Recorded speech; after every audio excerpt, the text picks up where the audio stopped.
तो स्वागत है आप सभी को फिर से मेरे एक नए वीडियो में। और आज हम लोग देखने वाले हैं 12th केमिस्ट्री के मोस्ट वीवीआई ऑब्जेक्टिव क्वेश्चन को। और यह हमारा रिवीजन सेशन रहने वाला है जिसमें हम लोग एक्सप्लेन ज़्यादा नहीं कर पाएंगे क्योंकि यह हमारा रिवीजन सेक्शन है और इसमें आपके टाइम को हम लोग बहुत महत्वपूर्ण देखते हैं। इसके लिए आपका इसमें जो है एक्सप्लेनेशन ज़्यादा नहीं हो पाएगा। अगर आपको एक्सप्लेनेशन वीडियो देखना है तो आप जा सकते हैं हमारे पिछले वीडियो में, आप वहां पर देख सकते हैं। और चलिए चलते हैं, शुरू करते हैं और इसको स्टार्ट करते हैं।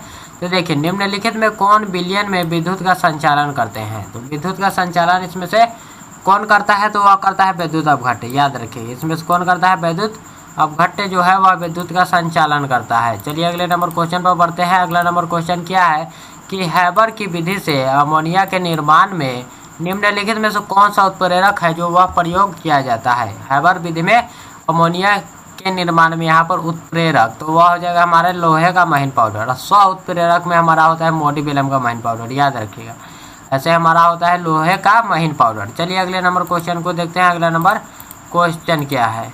अगला नंबर क्वेश्चन देखिए कि निम्नलिखित में से किस धातु के निष्कर्षण के लिए साइनाइड विधि का उपयोग किया जाता है? तो साइनाइड विधि का जो उपयोग है वह कीमती धातुओं के लिए किया जाता है, जैसे सोना चांदी के लिए उपयोग किया जाता है। तो यहाँ पर सोना नहीं दिया हुआ है लेकिन चांदी है ऑप्शन में, ऑप्शन नंबर बी में, तो यही हमारा आंसर हो जाएगा। चलिए अगले नंबर क्वेश्चन पर बढ़ते हैं। अगला नंबर क्वेश्चन क्या है? देखिए अगला नंबर क्वेश्चन है कि निम्नलिखित में से किसमें जो है वह ऑक्सीजन की ऑक्सीकरण अवस्था जो है +2 है? तो +2 जो है वह F2O में है। F2O में जो है वह +2 ऑक्सीकरण अवस्था है। याद रखिएगा, +2 ऑक्सीकरण अवस्था है, इसलिए ऑप्शन ए जो है यह हमारा सही हो जाएगा। चलिए अगले नंबर क्वेश्चन पर। अगला नंबर क्वेश्चन क्या है उसे भी देखते हैं कि निम्नलिखित में कौन प्रथम संक्रमण श्रेणी का सदस्य है? तो प्रथम संक्रमण श्रेणी का सदस्य इसमें से हमारा निकेल है। याद रखिएगा, निकेल जो है वही हमारा प्रथम संक्रमण श्रेणी का सदस्य है। चलिए आगे बढ़ते हैं। और निम्नलिखित में से कौन विनाइल हैलाइड है?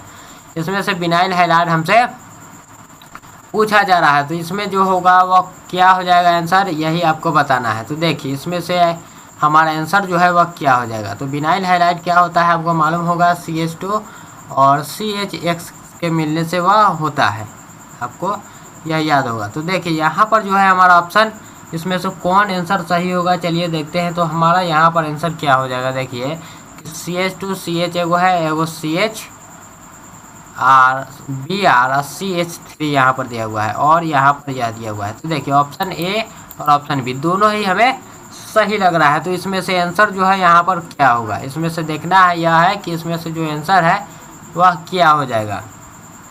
तो देखिए इसमें से आंसर जो है वह ऑप्शन नंबर बी हो जाएगा। चलिए आगे अगला नंबर क्वेश्चन पर देखते हैं। अगला नंबर क्वेश्चन क्या है? देखिए अगला नंबर क्वेश्चन है कि निम्नलिखित में कौन जल में घुलनशील है? जल में घुलनशील इसमें से हो जाएगा हमारा CH3OH। क्या हो जाएगा? CH3OH जो है वह हमारे जल में घुलनशील है। चलिए अगले नंबर क्वेश्चन में देखते हैं कि निम्नलिखित में किसके ऑक्सीकरण से एसीटोन प्राप्त होता है? तो किसके ऑक्सीकरण से यहाँ पर एसीटोन प्राप्त होता है? तो इसमें से देखिए किसके ऑक्सीकरण से एसीटोन प्राप्त होता है। तो यहाँ पर हमारा हो जाएगा CH3CHOH ऑप्शन नंबर जो सी है हमारा वह बिल्कुल सही है। याद रखिए, ऑप्शन नंबर सी जो है हमारा वह बिल्कुल सही है, वही हमारा आंसर हो जाएगा। चलिए अगला नंबर क्वेश्चन पर देखते हैं कि प्राइमरी एमीन की अभिक्रिया ग्रिग्नार्ड अभिकर्मक से कराने पर निम्नलिखित में से कौन बनता है? यहाँ पर जो है कि एमीन की अभिक्रिया ग्रिग्नार्ड अभिकर्मक से कराई जा रही है, तो ग्रिग्नार्ड अभिकर्मक से बनाने पर क्या बनेगा? तो यह एक एल्केन बनेगा। यह आपको मालूम होना चाहिए कि यह जो है यह एक प्रकार का एल्केन बनेगा, यह आपको मालूम है। चलिए अगला नंबर क्वेश्चन को देखते हैं। आगे हमारा क्वेश्चन क्या है कि निम्नलिखित में किसमें एस्टर बॉन्ड है? एस्टर बॉन्ड जो है वह किसमें होता है, यही हमसे पूछा जा रहा है। तो टेरिलिन में होता है। यहाँ पर टेरिलिन लिखा गया है, यहाँ पर टेरिलिन हमारा ऑप्शन हो जाएगा, option number A. Option number A यहाँ पर क्या हो जाएगा, टेरिलिन हमारे पास यहाँ पर आंसर हो जाएगा। और देखिए सैक्रिन है, सैक्रिन जो है वह क्या है? तो यह एक प्रकार का मीठा अभिकर्ता है, मीठा अभिकर्ता है सैक्रिन। सैक्रिन क्या है? तो यह एक मीठा अभिकर्ता है। सभी क्वेश्चनों का आंसर आपको कमेंट में देते चलना है ताकि आपको आंसर सभी जो है वह याद हो जाए। निम्नलिखित में से किसका उपयोग एंटासिड के रूप में होता है? तो एंटासिड के रूप में जो होता है वह मैग्नीशियम हाइड्रोक्साइड का उपयोग होता है। मैग्नीशियम हाइड्रोक्साइड का उपयोग जो होता है वह एंटासिड के रूप में होता है।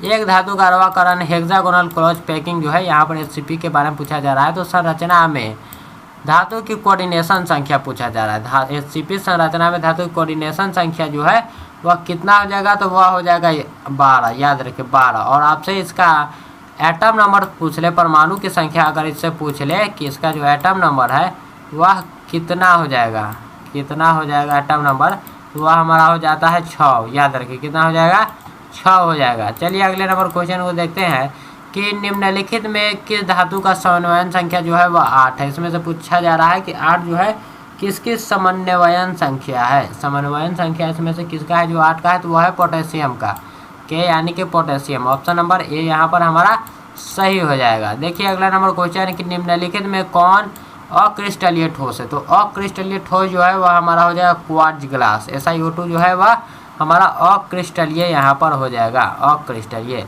और देखिए यहाँ पर अगला नंबर क्वेश्चन कि निम्न में से विलयन के लिए अनुसंख्य गुण है। तो कौन सा है जो विलयन के लिए अनुसंख्य गुण, तो अनुसंख्य गुण जो होता है वह 4 प्रकार का होता है। प्रासरण दाब यहाँ पर दिया हुआ है, और हिमांक का अनुमान, और यहाँ पर जो हो जाएगा वाष्प दाब का अपेक्षिक अनुमान, और क्वथनांक का उन्नयन, यही हमारा हो जाएगा। और एक प्रसरण दाब, तो सब मिलाकर हमारे 4 होते हैं अनुसंख्य गुणधर्म। देखिए अगला नंबर क्वेश्चन कि मानव रक्त का पीएच होता है, तो वह होता है कितना। देखिए मानव रक्त का पीएच जो होता है वह 7.4 होता है। वह कितना होता है, तो वह होता है 7.4। अगर आपसे पूछे कि मानव रक्त का पीएच जो है वह कितना होता है, तो आप बता सकते हैं कि 7.4 होता है। और देखिए निम्नलिखित में से ताप द्वारा जो है प्रभावित नहीं होता है। कौन जो है वह ताप द्वारा प्रभावित नहीं होता है, तो मोलरता जो होता है, मोलेलिटी जो होता है उस पर ताप का प्रभाव नहीं पड़ता है, क्योंकि इसमें जो है विलायक का भार होता है। यह आप लोग देख लीजिएगा। और देखिए अगला नंबर क्वेश्चन क्या है। अगला नंबर क्वेश्चन देखिए कि निम्नलिखित जलीय घोल में किसका क्वथनांक जो है सबसे अधिकतम, इसमें से जो है वह क्वथनांक किसका है, यही हमसे पूछा जा रहा है। सबसे अधिकतम क्वथनांक इसमें से किसका अधिक है, तो यहाँ पर जो हमारा हो जाएगा इसमें से सबसे ज़्यादा क्वथनांक है किसका, तो यहाँ पर हमारा हो जाएगा Na2SO4 का 0.1 मोलर। यहाँ पर Na2SO4 का यहाँ पर हमारा आंसर हो जाएगा ऑप्शन जो है यहाँ पर, ऑप्शन यहाँ पर हमारा कितना नंबर हो जाएगा, बी नंबर। ऑप्शन जो है यहाँ पर हमारा कितना नंबर हो जाएगा, बी नंबर। HCl और H2O के स्थिर क्वांथी मिश्रण में होता है। तो HCl और H2O के स्थिर क्वांथी मिश्रण में होता है 20.2% HCl। याद रखिएगा कितना होता है, तो 20.2% HCl। या फिर यहाँ पर देखिए आप कई बच्चे जो होते हैं यह हम आंसर लगा देते हैं, लेकिन यह नहीं होगा। हमारा ऑप्शन नंबर डी यहाँ पर सही हो जाएगा। चलिए अगला नंबर क्वेश्चन देखते हैं। अगला नंबर क्वेश्चन जो है वह क्या है, तो अगला नंबर क्वेश्चन देखिए कि प्रसरणी दाब बढ़ता है। प्रसरणी दाब जो होता है वह कैसे बढ़ता है, तो जब तापक्रम को हम लोग बढ़ाते हैं तो प्रसरणी दाब बढ़ता है। तापक्रम को जब हम लोग बढ़ाते हैं तो प्रसरणी दाब जो है वह बढ़ता है। लेकिन निम्नलिखित में से कौन जो है द्वितीयक सेल है, तो द्वितीयक सेल हमारा हो जाएगा लेड स्टोरेज बैटरी। द्वितीयक सेल जो हो जाएगा हमारा क्या हो जाएगा, लेड स्टोरेज बैटरी। देखिए अगला नंबर क्वेश्चन, किसी रासायनिक अभिक्रिया का वेग प्रभावित होता है। तो किसी रासायनिक अभिक्रिया का वेग जो है वह किससे प्रभावित होता है, तो ताप से, दाब से, सांद्रता से, या फिर तनुता से। किससे होता है, तो होता तो खैर तीनों से है, लेकिन सबसे अधिक होता है ताप से, इसलिए ऑप्शन नंबर ए हम लोग लगा देंगे। ऑप्शन नंबर ए हम लोग यहाँ पर आंसर लगा देंगे ताप से। और देखिए कि किसी बिलियन के 200 मिलीलीटर में 2 ग्राम NaOH घुले हुए हैं, तो बिलियन की मोलरता होगी 200 मिलीलीटर में घुला हुआ है। देखिए 200 मिलीलीटर में घुला हुआ है, तब हमारा यहाँ पर आंसर क्या हो जाएगा, यह देखिए तो 2 ग्राम है, तो 2 ग्राम हम लोग बटा में कर देंगे, 2 ग्राम बटा 40, यहाँ पर 40 बटा मोल यहाँ पर हमारा हो जाएगा, 40 ग्राम पर मोल यहाँ पर हमारा हो जाएगा। तो जब हम लोग इसको सॉल्व करेंगे तो हमारा आ जाएगा 0.05 मोल, और 0.05 मोल में हम लोग जब 0.2 लीटर से जब भाग करेंगे तो हमारा यहाँ पर आ जाएगा 0.25 यहाँ पर आ जाएगा, जो कि ऑप्शन नंबर ए में है। और देखिए अगला नंबर क्वेश्चन कि NaOH इनमें से किसे कहते हैं। NaOH जो है वह इसमें से किसे कहते हैं, तो वह कहते हैं कास्टिक सोडा को। किसे कहते हैं बच्चों, तो कास्टिक सोडा को सल्फाइड अयस्कों का सांद्रण किया जाता है, तो फेन उत्प्लवन विधि द्वारा। किसके द्वारा किया जाता है, तो फेन उत्प्लवन विधि द्वारा जो है वह सल्फाइड अयस्कों का, जैसे PbS, ZnS जैसे धातुओं किया जाता है। नल जल का सूत्र है, तो नल जल का सूत्र होता है हमारा H2O। क्या होता है? H2O जो है वह हमारा नल जल का सूत्र होता है। और देखिए कार्बन का इलेक्ट्रॉनिक विन्यास है, तो कार्बन का इलेक्ट्रॉनिक विन्यास हमारा हो जाएगा 1s2 2s2 2p2। क्या हो जाएगा? 1s2 2s2 2p2। Option number A जो है हमारा यहाँ पर सही हो जाएगा। चलिए अगले नंबर क्वेश्चन को देखते हैं कि NaOH है, तो NaOH जो है वह क्या है? तो यह एक प्रकार का क्षार है। यह क्या है? तो यह एक प्रकार का क्षार है। चलिए अगले नंबर क्वेश्चन को देखते हैं। अगला नंबर क्वेश्चन क्या है? और यह जो वीडियो है वह पूरी तरह से रिवीजन के लिए, आप लोग को रिवाइज करने के लिए है। निम्नलिखित में से कौन सी गैस पर, कौन सा जो क्या है यहाँ पर, कौन है जो गैस जल पर एकत्र नहीं की जा सकती है? जल पर कौन सा गैस जो है वह एकत्र नहीं किया जा सकता है, यही हमसे पूछा जा रहा है। तो यहाँ पर हमारा आंसर क्या होगा? तो जल पर जो है वह कौन सा है जिसे हम लोग एकत्र नहीं कर सकते हैं? तो SO2 को हम लोग एकत्र नहीं कर सकते हैं। SO2 को, सल्फर डाइऑक्साइड को हम लोग नहीं एकत्र कर सकते। हीलियम का सूत्र है, तो हीलियम का सूत्र हमारा He हो जाएगा। और देखिए अगला नंबर क्वेश्चन क्या होगा। अगले नंबर क्वेश्चन पर चलते हैं कि आवर्त सारणी के द्वितीयक आवर्त में तत्वों की संख्या है। आवर्त सारणी के द्वितीयक आवर्त में तत्वों की संख्या हमसे पूछा जा रहा है, तो कितना हो जाएगा? वह हो जाएगा हमारा 8। ऑप्शन नंबर जो बी है यहाँ पर, ऑप्शन नंबर बी हमारा बिल्कुल ही सही आंसर हो जाएगा। और देखिए कि ऑक्सीजन और ओजोन है, तो ऑक्सीजन और ओजोन जो होगा वह क्या होगा? ऑक्सीजन और ओजोन जो है वह क्या होगा? तो वह एक प्रकार का अपरूप है। क्या है? अपरूप है। देखिए अगले नंबर क्वेश्चन पर चलते हैं। आगे हमारा क्वेश्चन क्या है कि निम्नलिखित में कौन सा धातु साधारण तापक्रम पर द्रव है? साधारण तापक्रम पर यहाँ पर पूछा जा रहा है कि कौन सा धातु है जो द्रव होगा। तो यहाँ पर हमारा देखिए पारा होगा या फिर ब्रोमीन होगा। यहाँ पर बताइए पारा होगा या फिर ब्रोमीन होगा। तो हमारा ऑप्शन बी जो है यहाँ पर हो जाएगा पारा। और निम्नलिखित में सबसे कम भास्मिक है, यहाँ पर जो है यहाँ पर पूछा जा रहा है कि सबसे कम भास्मिक कौन है। तो यहाँ पर देखिए हमारा हो जाएगा NF3 जो है वह सबसे कम भास्मिक हो जाएगा। सबसे कम भास्मिक हो जाएगा हमारा NF3। और देखिए अगले नंबर क्वेश्चन को H2SO4 है, तो यह एक प्रकार का अम्ल है। यह सल्फ्यूरिक अम्ल इसे कहते हैं, याद रखिए क्या कहते हैं? सल्फ्यूरिक अम्ल। त्रिक्षारकीय अम्ल है, इसमें से जो है वह त्रिक्षारकीय अम्ल क्या है? तो यहाँ पर त्रि का रहा है यानी 3, तो हम लोगों को लास्ट से 1 घटा देना है। 4 है यहाँ पर, तो 1 घटा देंगे, यही हमारा आंसर हो जाएगा option number A. Option number A. देखिए अगला नंबर क्वेश्चन क्या है कि सफ़ेद फास्फोरस P4 अणु में निम्न में से किसे क्या सही नहीं है, यही कहा जा रहा है। इसमें से जो है वह क्या सही नहीं है वो हमें बताना है। तो यह हो जाएगा 6 जो है वह, इसमें PP में सिंगल बॉन्ड यहाँ पर होता है। यह हमारा जो है वह सही नहीं है, बिल्कुल ही गलत है वह। चलिए अगले नंबर क्वेश्चन पर। अगला नंबर क्वेश्चन क्या है कि निम्नलिखित में P ब्लॉक के तत्व यहाँ पर जो है वह कौन नहीं होते? यहाँ पर मैग्नीशियम जो है वह P ब्लॉक के तत्व नहीं है, बल्कि वह S ब्लॉक के तत्व है। किस ब्लॉक के है? वह S ब्लॉक के तत्व है, मैग्नीशियम। देखिए अगला नंबर क्वेश्चन कि निम्न में से किसमें P पाई और D पाई बंधन पाया जाता है? तो P पाई और D पाई बंधन किसमें पाया जाता है, यही हमसे पूछा जा रहा है। तो वह हो जाएगा SO3 में। यहाँ पर ऑप्शन नंबर डी हमारा हो जाएगा। चलिए अगले नंबर क्वेश्चन को देखते हैं। अगला नंबर क्वेश्चन क्या है कि फोटोग्राफिक फिल्म प्लेट में किसका आवश्यक घटक होता है? तो वह होता है सिल्वर ब्रोमाइड का। किसका होता है? सिल्वर ब्रोमाइड का, वह हमारा होता है आवश्यक घटक। और देखिए अगला नंबर क्वेश्चन क्या है कि कौन सी धातु का नाइट्रेट की उसमें विघटन होने पर रंगहीन गैस मुक्त होता है? रंगहीन गैस जो है वह किसमें मुक्त होता है? तो वह हो जाएगा हमारा NaNO3। क्या हो जाएगा यहाँ पर हमारा आंसर? NaNO3 यहाँ पर हमारा आंसर हो जाएगा। और या फिर देखा जाए तो ये भी हमारा सही है। यहाँ पर देखिए BaNO3 के होल्ट वाइज जो है यही हमारा आंसर हो जाएगा, क्योंकि उससे ज़्यादा सूटेबल यह आंसर हो जाएगा। और देखिए अगला नंबर क्वेश्चन कि भूपर पट्टी पर सर्वाधिक पाए जाने वाले तत्व कौन है? तो भूपर पट्टी पर सर्वाधिक पाए जाने वाला तत्व यहाँ पर पूछा जा रहा है, तो वह हो जाएगा हमारा एल्यूमिनियम। क्या हो जाएगा यहाँ पर हमारा? एल्यूमिनियम। भार अनुसार अगर बोला जाए तो, भार अनुसार अगर बोला जाए तो, नहीं तो यहाँ पर सिलिकॉन भी हमारा आंसर सही है, सिलिकॉन।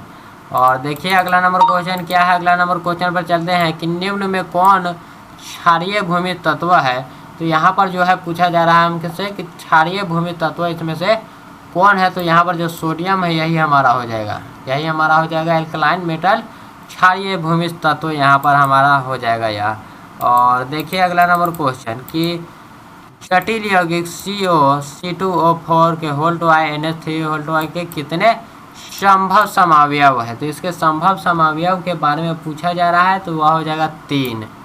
क्या हो जाएगा यहाँ पर 3, यहाँ पर इसका आंसर हो जाएगा। और देखिए अगला नंबर क्वेश्चन कि निम्न में से हरा थोथा किसे कहते हैं। हरा थोथा इसमें से कौन है। तो FeSO4 जो है वह हरा थोथा है और CuSO4 जो है वह एक नीला थोथा है। याद रखिएगा यह कौन सा कैसा थोथा है। तो यह नीला थोथा है, नीला। चलिए अगले नंबर क्वेश्चन पर बढ़ते हैं। अगला नंबर क्वेश्चन जो है वह क्या है, अगले नंबर क्वेश्चन पर पढ़ते हैं। हरा थोथा और नीला थोथा को आपको याद रखना है क्योंकि वह पूछा जाता है। NiCO4 में निकेल की ऑक्सीकरण अवस्था इसमें से पूछा जा रहा है। इसका जो है वह निकेल का ऑक्सीकरण अवस्था यहाँ पर पूछा जा रहा है, जो कि हमारा क्या हो जाएगा, निकेल का जो ऑक्सीकरण अवस्था है वह हमारा हो जाएगा 0। क्या हो जाएगा 0 हो जाएगा निकेल का ऑक्सीकरण अवस्था। देखिए अगला नंबर क्वेश्चन कि एल्काइन का सामान्य सूत्र है। एल्काइन का सामान्य सूत्र क्या हो जाएगा। तो वह हमारा हो जाएगा CnH2n-2, CnH2n-2 यहाँ पर हमारा आंसर हो जाएगा। चलिए अगला नंबर क्वेश्चन कि बेकेलाइट फिनॉल से किसके साथ अभिक्रिया द्वारा प्राप्त होता है। बेकेलाइट फिनॉल से जो है वह किसके साथ अभिक्रिया द्वारा प्राप्त होता है। तो फॉर्मल्डिहाइड द्वारा। किसके द्वारा होता है। तो फॉर्मल्डिहाइड द्वारा होता है। आपको आंसर लगा देना है। और CH3COCH3 का यूपीएससी नाम यहाँ पर पूछा जा रहा है। इसका यूपीएससी नाम जो है वह क्या हो जाएगा। तो यहाँ पर क्या हो जाएगा, प्रोपेनोन यहाँ पर हो जाएगा, प्रोपेनोन यहाँ पर हो जाएगा। देखिए यहाँ पर ऑप्शन नंबर ए हमारा सही है। ऑप्शन नंबर ए जो है हमारा वह बिल्कुल सही है। देखिए अगला नंबर क्वेश्चन क्या है कि HCOOH है। फॉर्मिक अम्ल के बारे में यहाँ पर पूछा जा रहा है। यह HCOOH जो है यह क्या है। तो यह एक प्रकार का एकल भास्मिक अम्ल है, एकल भास्मिक अम्ल है। और चलिए आगे देखते हैं। हमारा आगे क्वेश्चन क्या है कि प्रतिक्रिया को यहाँ पर क्या कहते हैं। इस प्रतिक्रिया को देखते हैं आगे हमारा हो सकता है। प्रतिक्रिया दिया हुआ है यहाँ पर, इसको यहाँ पर कहा जा रहा है। देखिए यहाँ पर देखिए, यहाँ पर हमारा पूरा क्वेश्चन है कि प्रतिक्रिया को क्या कहा जाता है। इस प्रतिक्रिया को तो यह जो है यह इसे हम लोग क्या कहेंगे। तो यह हमारा यहाँ पर हो जाएगा रोजेनमुंड रिएक्शन, रोजेनमुंड अभिक्रिया यहाँ पर यह हो जाएगा, रोजेनमुंड अभिक्रिया। चलिए आगे देखते हैं। अगला नंबर क्वेश्चन हमारा क्या है कि कार्बनिक समूह जो है इसमें कार्बन पर कौन सा प्रसंकरण होता है। कार्बन का प्रसंकरण इस पर पूछा जा रहा है, जो कि हमारा हो जाएगा sp2। क्या हो जाएगा sp2 हमारा यहाँ पर आंसर हो जाएगा। चलिए आगे हम लोग देखते हैं। अगला नंबर क्वेश्चन क्या है कि ऑयल ऑफ मीराबेन कहलाती है। तो ऑयल ऑफ मीराबेन जो है वह नाइट्रोबेंजीन कहलाता है। क्या कहलाता है। तो नाइट्रोबेंजीन, ऑयल ऑफ मीराबेन। और देखिए कि निम्न में कौन सा प्रबल क्षार है। प्रबल क्षार यहाँ पर कौन है, यही हमसे पूछा जा रहा है कि प्रबल क्षार जो है वो कौन है। तो बेंजीन एमीन जो है यही हमारा यहाँ पर आंसर हो जाएगा, बेंजीन एमीन। और एनिलीन में पाई बॉन्डों की जो संख्या है हमसे पूछा जा रहा है। एनिलीन में पाई बॉन्डों की संख्या यहाँ पर हमारा हो जाएगा 3। कितना हो जाएगा यहाँ पर हमारा 3 हो जाएगा। चलिए आगे देखते हैं आगे क्या होगा कि C2H5NH2 का यूपीएससी नाम। तो मेथ एथ 2 कार्बन है, एथ हो जाएगा। तो यहाँ पर हमारा हो जाएगा एथनामीन। यहाँ पर हमारा हो जाएगा क्या हो जाएगा, एथनामीन। यहाँ पर हमारा आंसर हो जाएगा क्या हो जाएगा, तो एथनामीन। और देखिए NH3 में इनका प्रसंकरण है। तो यहाँ हमारा हो जाएगा sp3। क्या हो जाएगा sp3 यहाँ पर हमारा हो जाएगा। और देखिए आगे क्या क्वेश्चन है कि कौन अत्यधिक क्षारीय है। यहाँ पर जो है वो कौन अत्यधिक क्षारीय है हमसे पूछा जा रहा है कि अत्यधिक क्षारीय जो है यहाँ पर वह कौन है। अत्यधिक क्षारीय यहाँ पर कौन सा आंसर हो जाएगा। तो वह हो जाएगा हमारा CH3। यहाँ पर ऑप्शन नंबर डी में जो है CH3 के होल्ट-Y Na जो है यही हमारा आंसर हो जाएगा, अत्यधिक क्षारीय। और चलिए आगे देखते हैं। आगे क्या है कि प्राकृतिक बहुलक है। प्राकृतिक बहुलक क्या हो जाएगा, रबर या छेद। रबर जो होता है वह प्राकृतिक बहुलक होता है। और देखिए पॉलीमर बनाने की सबसे छोटी इकाई, पॉलीमर बनाने की सबसे छोटी इकाई को हम लोग क्या कहते हैं, तो मोनोमर कहते हैं। मोनोमर, बहुत सारे मोनोमर मिलकर पॉलीमर को का निर्माण करते हैं। और निम्न में कौन सा प्राकृतिक बहुलक है, तो प्राकृतिक बहुलक यहाँ पर पूछा जा रहा है, जो कि हमारा हो जाएगा प्रोटीन। क्या हो जाएगा, हमारा हो जाएगा प्रोटीन। और चलते हैं अगला नंबर क्वेश्चन पर कि क्षारीय एमिन अम्ल का उदाहरण है। क्षारीय अमीनो अम्ल का यहाँ पर कौन सा उदाहरण है, तो क्षारीय अमीनो अम्ल का उदाहरण क्या हो जाएगा, हिस्टेडीन। यहाँ पर क्या हो जाएगा, हिस्टेडीन जो है यही हमारा क्षारीय अमीनो अम्ल का उदाहरण हो जाएगा। चलिए अगला नंबर क्वेश्चन है, अगला नंबर क्वेश्चन को देखते हैं। निम्न में से किस एंजाइम द्वारा प्रोटीन का पाचन होता है, किस एंजाइम द्वारा प्रोटीन का यहाँ पर पाचन होता है, यही हमसे पूछा जा रहा है। तो यह हमारा क्या हो जाएगा, पेप्टाइडस द्वारा। क्या हो जाएगा यहाँ पर देखिए, प्रोटीन का पाचन जो है वह किसके द्वारा यहाँ पर होता है, तो यह हमारा हो जाएगा पेप्टाइडस द्वारा। ऑप्शन नंबर डी यहाँ पर सही है। और देखिए आगे क्या है कि एस्कॉर्बिक अम्ल है, तो एस्कॉर्बिक अम्ल जो है वह किसे कहते हैं, तो वह विटामिन सी को हम लोग कहते हैं, यानी कि यहाँ पर विटामिन हमारा आंसर हो जाएगा। एस्कॉर्बिक अम्ल क्या है, तो यह एक प्रकार का विटामिन है, विटामिन सी को हम लोग कहते हैं। औषधि जो दर्द निवारण का कार्य करती है क्या कहलाती है, जो औषधि दर्द निवारण का कार्य करती है उसे हम लोग क्या कहते हैं, तो पीराहारी, एनाल्जेसिक जो है उसे कहते हैं, उसे क्या कहते हैं, एनाल्जेसिक। यहाँ पर जो ज्वरनाशी है इससे बुखार को कम करने के लिए उपयोग किया जाता है। चलिए आगे देखते हैं, आगे क्या है कि निम्न में से किसमें मैग्नीशियम पाया जाता है, तो वह हमारा क्लोरोफिल में, क्लोरोफिल में। चलिए और यहाँ पर हमारे पास इतना ही क्वेश्चन था, फिर मिलते हैं हम लोग अगले वीडियो में। और यह वीडियो आपको कैसा लगा एक बार कमेंट में ज़रूर बता दीजिएगा।